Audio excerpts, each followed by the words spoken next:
বিশ্বকাপ ফাইনালে স্পেনের কাছে 1-0 গোলে হেরে শিরোপা হাতছাড়া করেছে আর্জেন্টিনা। স্বাভাবিকভাবেই কোটি কোটি সমর্থকের মতো হতাশ হয়েছেন অধিনায়ক লিওনেল মেসিও। তবে হতাশার মাঝেও তিনি কৃতজ্ঞতা প্রকাশ করতে ভোলেননি। ম্যাচের পর নিজের ইনস্টাগ্রামে দেওয়া এক আবেগঘন বার্তায় তিনি সমর্থকদের ধন্যবাদ জানান এবং দলের লড়াইয়ের প্রশংসা করেন। মেসি লেখেন, এই পরাজয়ের কষ্ট সহজে ভুলে যাওয়া যাবে না।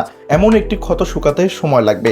তবুও তিনি এই বিশ্বকাপে দলের ঘুরে দাঁড়ানোর মুহূর্ত, শেষ পর্যন্ত লড়ে যাওয়ার মানসিকতা এবং পুরো দেশের অকুণ্ঠ সমর্থনকে আজীবন মনে রাখতে চান। তার মতে, এই সমর্থনই আর্জেন্টিনাকে আবার বিশ্বের সেরাদের কাতারে পৌঁছে দিয়েছে। একই সঙ্গে নতুন বিশ্ব চ্যাম্পিয়ন স্পেনকেও অভিনন্দন জানিয়েছেন তিনি। পুরো টুর্নামেন্টে দুর্দান্ত খেলেছেন মেসি। 8টি গোল করার পাশাপাশি 4টি গোলেও সহায়তা করেন তিনি। যদিও ফাইনালে সেই পারফরম্যান্স শিরোপা এনে দিতে পারেনি, এরপরও তার অবদানকে শ্রদ্ধার সঙ্গে স্মরণ করেছে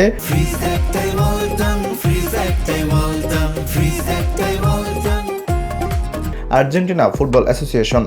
AFA সভাপতি ক্লদিও তাপিয়া মেসিকে ধন্যবাদ জানিয়ে বলেন, মাঠে ও মাঠের বাইরে তার নেতৃত্ব, লড়াইয়ের মানসিকতা এবং দেশের জন্য নিবেদন চিরকাল মনে রাখা হবে। তিনি মেসিকে আর্জেন্টিনার ফুটবল ইতিহাসের এক অমর কিংবদন্তি বলেও উল্লেখ করেন। এদিকে দলের বিশ্বকাপ অভিযানকে সম্মান জানিয়ে আর্জেন্টিনার প্রেসিডেন্ট হাভিয়ের মিলেই জাতীয় ছুটি ঘোষণা করেছেন।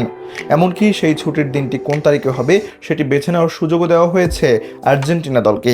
শিরোপা না জিতলেও এই দল এবং বিশেষ করে লিওনেল মেসির প্রতি দেশের মানুষের ভালোবাসা যে এতটুকু কমেনি সেটি আবারও স্পষ্ট হয়ে উঠেছে।